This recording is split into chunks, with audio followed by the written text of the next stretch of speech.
আজকে আমরা এই ভিডিওতে প্রিভিয়াস ইয়ারের কিছু কোশ্চেন আলোচনা করব ইউনিট 8 অর্থাৎ ইনফরমেশন অ্যান্ড কমিউনিকেশন টেকনোলজি এই ইউনিটটি থেকে।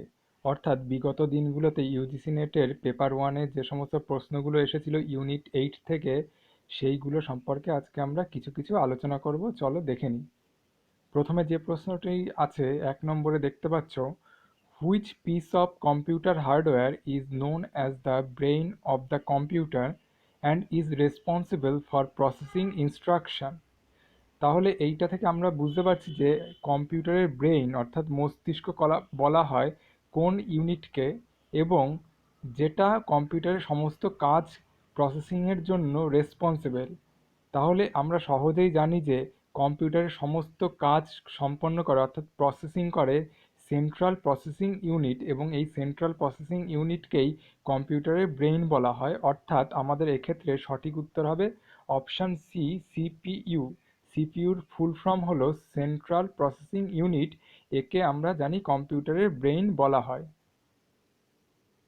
এরপরে আমরা 2 নম্বরের প্রশ্নটি দেখে নিই। 2 নম্বরে যে প্রশ্নটি রয়েছে এখানে বলা হচ্ছে, to improve the access and quality in higher education the knowledge commission recommendation include which of the followings.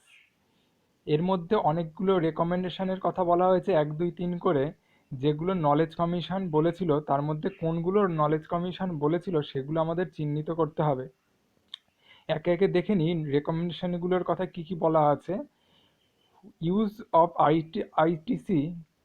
use of ICT for production of knowledge, closure of non-performing universities in the country, establishment of network instruction of higher learning, increase the enrollment of students in instruction of higher learning। এইবার এই যে 4টে option আমাদেরকে বলা হয়েছে এদের মধ্যে কোনগুলো সঠিক আমাদের নিচের অপশানগুলো থেকে চুজ করতে হবে। তাহলে আমরা আরেকবার একটু দেখে নিই কী কী আমাদের ক্রাইটেরিয়া দেওয়া রয়েছে। Use of ICT for production of knowledge. 2 নম্বরে আছে closure of non performing universities in the country. 3-এ বলা হয়েছে establishment of a network of instruction of higher learning, increase in the enrollment of students in institution of higher learning। তাহলে আমরা দেখতে পাচ্ছি এখানে যে সঠিক উত্তর হবে সেটা হবে অপশন এ, অর্থাৎ অনলি 1, 2 অ্যান্ড 4। এক্ষেত্রে আমরা দেখতে পাচ্ছি সঠিক উত্তর হবে অপশন এ, অনলি 1, 3 অ্যান্ড 4। তাহলে 1, 3 আর 4 এই 3টে লাইন একবার আমরা একটু দেখে নিই কী কী ছিল। Use of ICT in production of knowledge, এটা নলেজ কমিশন বলেছিল। 3-এ ছিল establishment of network of institution of higher learning, এটাও নলেজ কমিশন বলেছিল। এবং 4 নম্বরে রয়েছে increase the enrolment of student in institute of higher learning, এটাও নলেজ কমিশন আমাদেরকে বলেছিল। তাহলে আমরা দেখতে পাচ্ছি অপশান এ হলো আমাদের সঠিক উত্তর।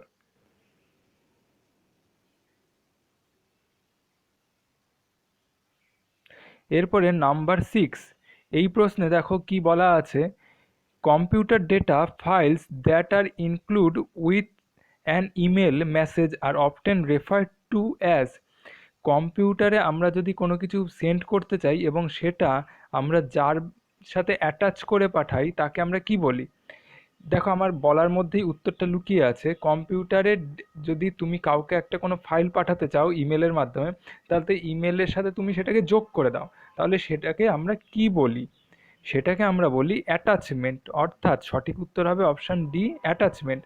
তোমরা দেখবে ইমেলে যদি তোমরা কাউকে কোনো কিছু ডকুমেন্ট পাঠাতে হয় তাহলে সেটাকে একটা ক্লিপের মতো সাইন দেওয়া থাকে এবং সেখানে অ্যাটাচ করতে হয়, তাহলে অ্যাটাচ ফাইল অর্থাৎ তাকে বলা হয় অ্যাটাচমেন্টস। এর পরের প্রশ্নটা আমরা দেখে নিই।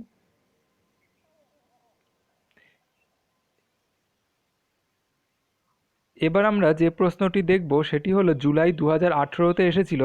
এখানে কি বলা হচ্ছে আমরা একটু পড়ে নিই। Which of the following sentence which of the following statement regarding the term ICT is true. এর মধ্যে কোন সেন্টেন্স বা স্টেটমেন্টটা আইসিটি রিলেটেড এবং সঠিক। তাহলে দুটো সেন্টেন্স বলা হয়েছে, স্টেটমেন্ট বলা হয়েছে। কি কি বলা আছে? ICT is an acronym that stands for Indian classic technology.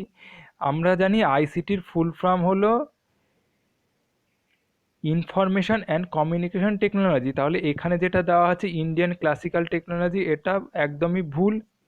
এরপরে দেওয়া আছে converging technologies that exemplify ICT includes the merging of audio visual, telephone and computer network through a common cabling system। তাহলে আমরা এটাকে সঠিক বলতে পারি, অর্থাৎ এই অডিও ভিজুয়াল ব্যাপারটা, টেলিফোন বা কম্পিউটার নেটওয়ার্ক, এটা আইসিটি রিলেটেড। তাহলে আমরা অনলি কিউ ইজ ট্রু এই কথাটা আমরা বলতে পারি, অর্থাৎ এক্ষেত্রে আমাদের সঠিক উত্তর হবে এই option B, only Q is true.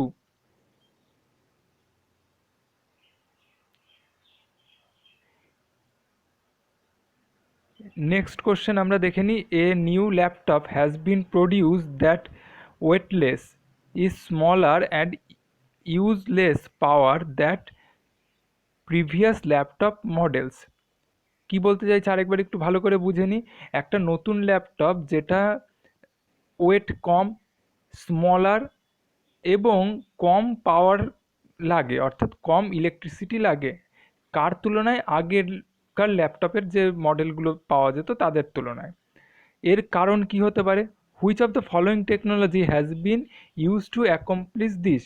মানে এরকম ল্যাপটপটা হালকা হচ্ছে, তাতে কম কারেন্ট লাগছে আগের তুলনায়। তাহলে এর কারণ কি হতে পারে? কতগুলো পয়েন্ট বলা রয়েছে। এতে কি universal serial bus mouse use করা হচ্ছে? ইউনিভার্সাল সিরিয়াল বাস বলতে বোঝাচ্ছে ইউএসবি মাউস ব্যবহার করার জন্য এইরকম হচ্ছে। আমরা জানি ল্যাপটপে সাধারণত মাউস থাকে না, আমরা এক্সটার্নাল সেটা পরে ইউজ করি, সেটা আলাদা ব্যাপার, কিন্তু ল্যাপটপে সেই অর্থে মাউস থাকে না, টাচ প্যাড থাকে। তো এই অপশানটা আমরা মেনে নিতে পারলাম না। ফাস্টার র্যান্ডম অ্যাক্সেস মেমোরি, অর্থাৎ দ্রুত গতিসম্পন্ন র্যাম ব্যবহার করা হচ্ছে কি, নাকি ব্লু রে ডিভাইস ব্যবহার করছে তার জন্য? অ্যাকচুয়ালি এই ঘটনাটা ঘটে যেহেতু কম্পিউটারে solid state hard drive SSD এটা ব্যবহার করা হয়। আমরা জানি হার্ড ডিস্ক তুলনামূলক ওজনে বেশি হয় এবং তা বেশি পরিমাণ ইলেকট্রিসিটি কনজিউম করে, তাতে কারেন্ট বেশি লাগে। তার জন্য যেহেতু তার ওজন বেশি, ল্যাপটপের ওজনও বেশি হতো এবং ইলেকট্রিসিটি বেশি কনজিউম করে, সেই তুলনায় সলিড স্টেট ড্রাইভ, যেটা একটা মেমোরি স্টোরেজ হার্ড ডিস্কের অল্টারনেটিভ হিসাবে, খুব দ্রুত গতির, হালকা এবং অপেক্ষাকৃত কম কারেন্ট কনজিউম করে। তাহলে এখনকার ল্যাপটপগুলো মূলত হালকা হওয়ার পেছনে এটা একটা অন্যতম কারণ, যে এখনকার ল্যাপটপে সলিড স্টেট ড্রাইভ ব্যবহার করা হয়, এসএসডি ব্যবহার করা হচ্ছে।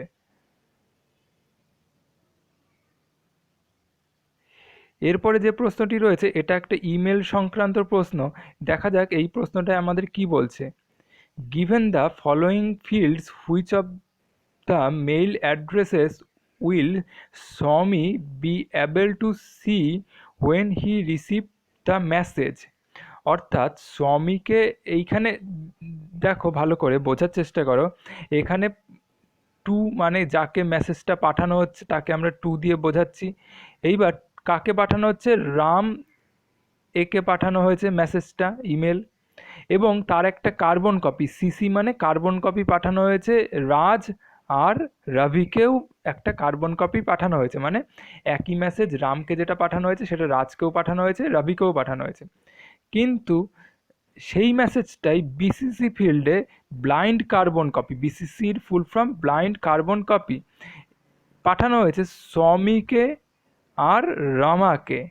তাহলে মোট এতজনকে পাঠানো হয়েছে, কিন্তু ইমেল অ্যাড্রেসগুলো একজনকে টু এ লেখা হয়েছে, দুজন সিসি কার্বন কপিতে আছে, দুজন আছে বিসিসিতে। এবার বলছে যে স্বামী কাকে কাকে দেখতে পাবে। তাহলে স্বামী কোথায় আছে? স্বামী আছে বিসিসি ফিল্ডে। তাহলে স্বামী কাকে কাকে দেখতে পাবে?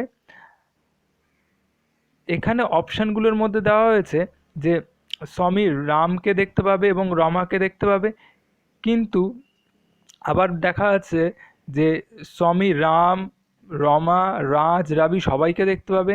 আর বলছে যে শুধু রামকে দেখতে পাবে। আর ডিতে বলছে রাম, রাজ, রবি এদেরকে দেখতে পাবে। দেখো বিষয়টা কি, আমরা জানি যে বিসিসি ফিল্ডে যারা থাকবে, এই যে বিসিসি ফিল্ড, এই ফিল্ডে যারা যারা থাকবে তারা একে অপরকে কাউকে দেখতে পাবে না, কিন্তু বাকিদের সবাইকে দেখতে পাবে। অর্থাৎ সমি তো নিজেই এখানে আছে বিসিসি ফিল্ডে, তাহলে সমি এই শুধু রামাকে দেখতে পাবে না, বাদ বাকি এই রাম, রাজ এবং রাবি এই তিনজনকেই সমি দেখতে পাবে। তাহলে এক্ষেত্রে আমাদের সঠিক উত্তর হবে অপশান ডি, রামকে দেখতে পাবে, রাজকে দেখতে পাবে, রবিকে দেখতে পাবে।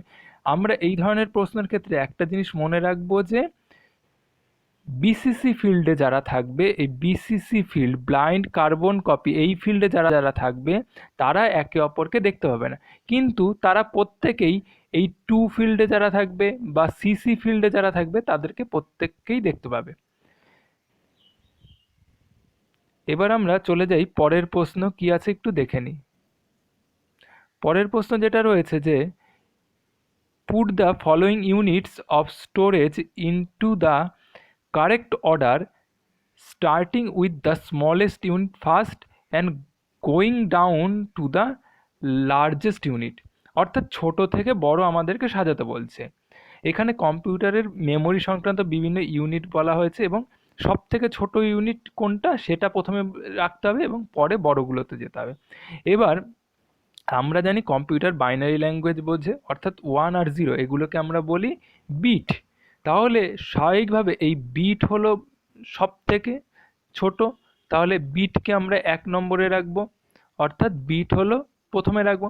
এবার বিট 4খানা বিট মিলে হয়ে যায় 1 বাইট, তাহলে বাইট হলো 2 নম্বরে রাখবো। এবার বাইটের পরে আসে কিলোবাইট, কিলোবাইটকে আমরা 3-এ রাখতে পারি। কেবির পর আসে এমবি, মেগাবাইট, তাহলে মেগাবাইটকে 4-এ রাখবো। এমবির পরে আসছে জিবি, জিবিকে আমরা রাখি 5-এ। আর লাস্টে আমাদের এই অপশানগুলোর মধ্যে আসবে টেরাবাইট, যাকে আমরা রাখবো 6-এ। এবার আমরা দেখে নিই যে এই অর্ডারে কোন অপশানটা আমাদের হচ্ছে। তাহলে আমরা প্রথমে 6-এর যে বিট একে ফার্স্টে রেখেছিলাম, কিন্তু অপশানে দেখো সবগুলোতেই প্রথমে 6 আছে, তারপরে প্রত্যেকটাতে 2 আছে, তারপরে প্রত্যেকটাতে 3 আছে। এই জায়গাটা থেকে আমাদের চেঞ্জ এলো, তার আগে পর্যন্ত প্রত্যেকটা সেম আছে, এই জায়গাটায় প্রত্যেকটা অর্ডার সেম আছে। তাহলে এইখানে দেখে নিই আমাদের 1 2 1 2 3 4, 4 নম্বরে আমার কে আছে সেটা আমাকে দেখে নিই। তাহলে আমি এখানে 4-এ রেখেছিলাম মেগাবাইটকে, তাহলে দেখে নিই মেগাবাইটের সিরিয়াল নাম্বার ছিল 3। তাহলে এই 4 নম্বর পজিশনে 3 দেখতে পাচ্ছি এক জায়গায় আছে, এই 2 জায়গায় আছে, তাহলে এই দুটোর মধ্যে একটা সঠিক উত্তর হবে নিশ্চয়ই। এবার তাহলে পরের 5 নম্বর পজিশনে কে আসছে, 5 নম্বর পজিশনে এসেছিল এই 5 গিগাবাইট, তাহলে কে আছে দেখি এরপরে 5-এ। এখানে আমরা দেখছি 4 আছে, তার মানে এইটা হবে না, তার এখানে আছে 5, তার মানে এই আমাদের অপশান সি হলো কারেক্ট অ্যান্সার। এর পরের প্রশ্নটা এবার আমরা দেখে নেব। With regard to computer memory, which of the following statements is or are true? With regard to the computer memory, which of the following statement is true? Read-only memory is volatile. Random access memory is volatile. Secondary memory is volatile. এবার আমরা একটা কথা জানি যে শুধুমাত্র RAM volatile হয়, রম কিন্তু non volatile, তার মানে এটা ভুল। সেকেন্ডারি মেমোরি সাধারণত নন ভোলাটাইল প্রকৃতির হয়ে থাকে। তাহলে আমরা দেখছি শুধুমাত্র এই কিউ অপশানটাই রাইট, তাহলে আমাদের সঠিক উত্তর হবে অনলি সি, মানে অনলি কিউ ইজ রাইট। না, আমাদের এখানে সঠিক উত্তর হবে, আমরা এখানে দেখলাম যে আমরা এখানে সঠিক উত্তর দেখেছি যে কিউ, অর্থাৎ এই একটা কিউ শুধুমাত্র সঠিক ছিল, তাহলে আমাদের অপশানগুলো দেখে নিই। অনলি কিউ এইখানে আছে এই সিতেই, তাহলে অনলি কিউ এটাই আমাদের সঠিক উত্তর।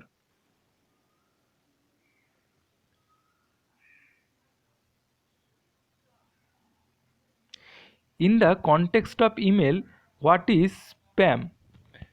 ইমেলের পরিপ্রেক্ষিতে স্প্যাম বলতে আমরা কি বুঝি? অপশানগুলো আমরা দেখে নিই।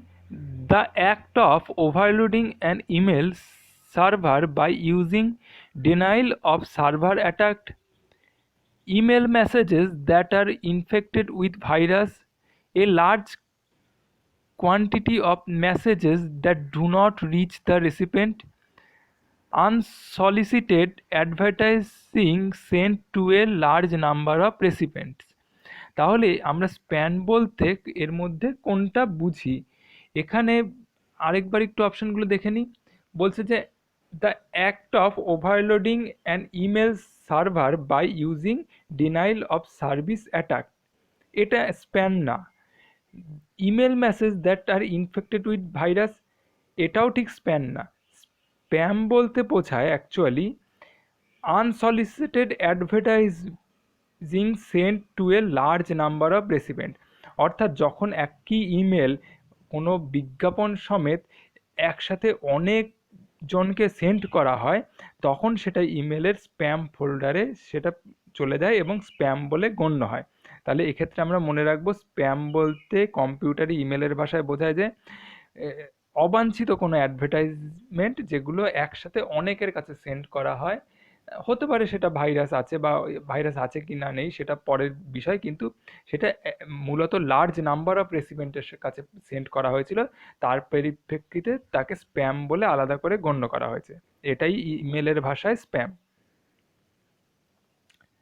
এরপরে যেটা এসেছিল যে a virus type that is capable of sharing from one computer to another without user instruction is known as, অর্থাৎ ইউজারের কোনো ইনস্ট্রাকশন ছাড়াই এক কম্পিউটার থেকে অন্য কম্পিউটারে শিফট হওয়ার ক্যাপাবিলিটি রাখে যেই ভাইরাস, তাকে আমরা কি বলি? তাকে আমরা বলি ওয়ার্ম। তাকে আমরা কি বলি? ওয়ার্ম। এই ভাইরাস এর বিভিন্ন ধরন, যেমন টরজান হর্স, ওয়ার্ম, ভাইরাস ইত্যাদি সম্পর্কিত বিস্তারিত ভিডিও আমি তোমাদেরকে এই চ্যানেলে আপলোড করব, তোমরা লিঙ্ক ডেসক্রিপশন বক্সে পেয়ে যাবে, তোমরা চেক করতে পারো।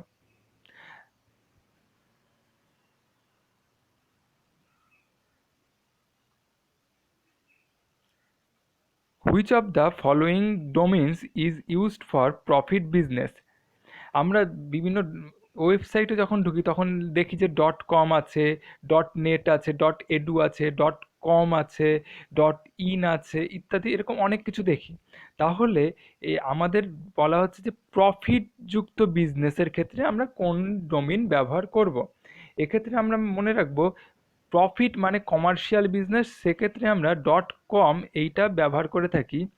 এবার এই এডু হলো আমরা এডুকেশন রিলেটেড সাইডে, অর্গানাইজ অর্গ হলো নন প্রফিট অর্গানাইজ, এরকম ক্ষেত্রে আমরা সাধারণত ব্যবহার করে থাকি।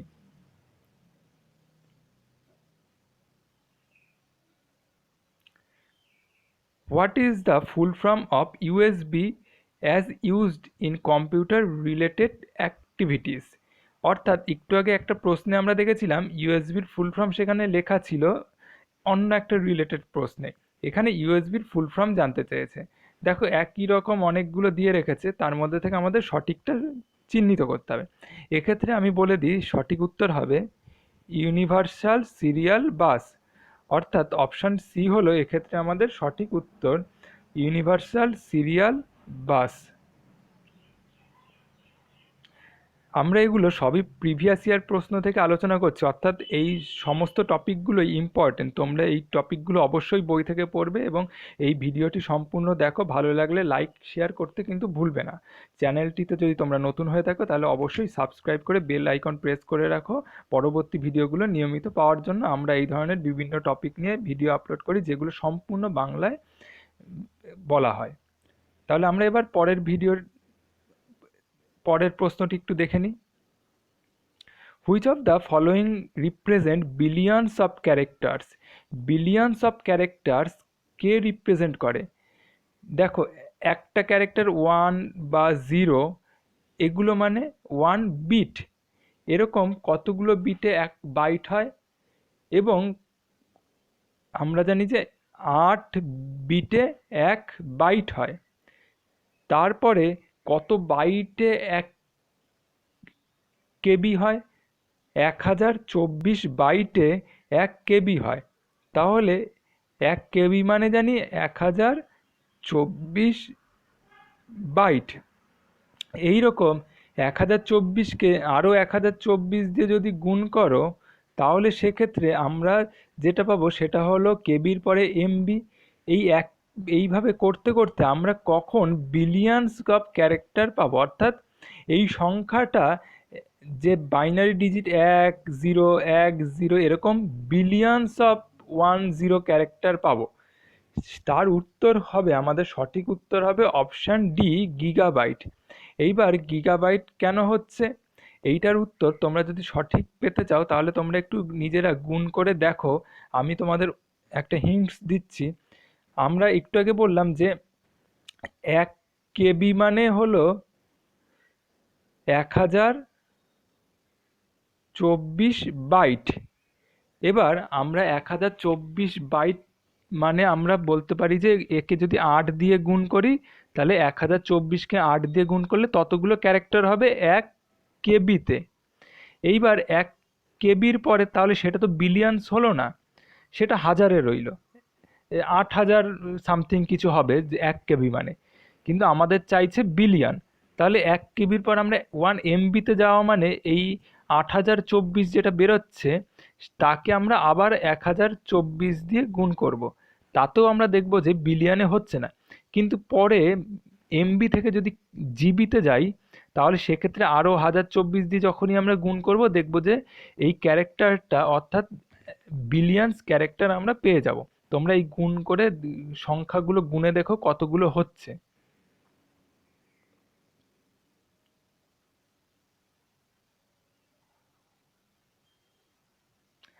এরপরে যে প্রশ্নটি রয়েছে, which of the following characteristics of the web 2.0 application? এখানে 2.0 অ্যাপ্লিকেশানের ক্ষেত্রে যে ওয়েব 2.0 অ্যাপ্লিকেশান ছিল তাতে কোন বৈশিষ্ট্যটা ব্যবহৃত হয়েছিল? এখানে আমাদের সঠিক উত্তর হলো অপশান বি, অর্থাৎ এই অপশান বি হলো সঠিক উত্তর হবে। কিন্তু আমরা তার আগে অপশানগুলো একটু দেখে নিই কী কী বলতে চাইছে।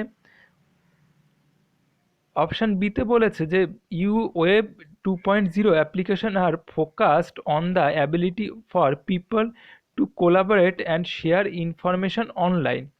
তাহলে ওয়েব 2.0 সম্পর্কে যদি বিস্তারিত জানতে চাও তাহলে আমাকে কমেন্ট করে জানিও। আমি পরবর্তী ভিডিওতে আমি ওয়েব 2.0 সম্পর্কিত একটা বিস্তারিত ভিডিও আপলোড করব। আপাতত এইটুকু জেনে রাখো যে ওয়েব 2.0 অ্যাপ্লিকেশানে এমনভাবে ফোকাস করা হয়েছিল যাতে আমরা অনলাইন বিভিন্ন কাজগুলো করতে পারি, এবং ওয়েব 2.0 মূলত গ্রাফিক্যাল ইন্টারফেসে কাজ করা হয়েছিল। অর্থাৎ বিভিন্ন আমরা এখন যে কম্পিউটার ব্যবহার করি, যেমন ধরো বিভিন্ন আইকনের ওপর ক্লিক করে একটার পর একটা ফোল্ডার খুলি বা একটা অ্যাপ্লিকেশন চালু করছি যেখানে কোনো কোডিং আমরা না জেনেও কাজ করতে পারি, এই ধরনের বিষয়টাকে ফোকাস করা হয়েছিল যাতে সাধারণ মানুষ কাজ করতে পারে এই ওয়েব 2.0 এই অ্যাপ্লিকেশনটাতে।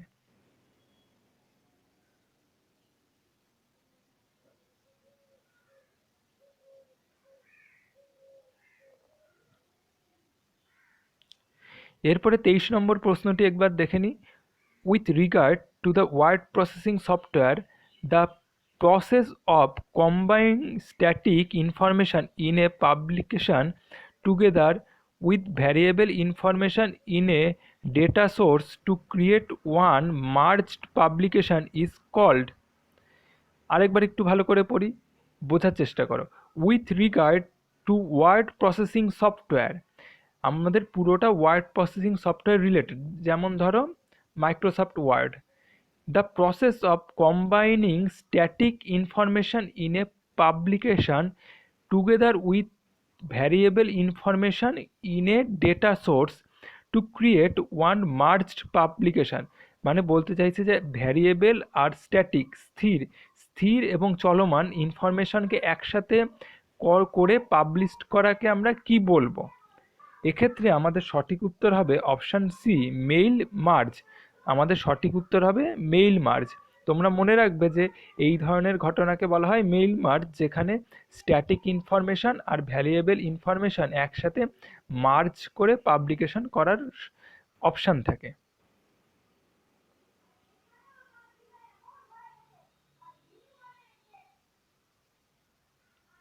নাম্বার 27, এক্ষেত্রে দেখো কি বলছে, the software use to navigate through the web is known as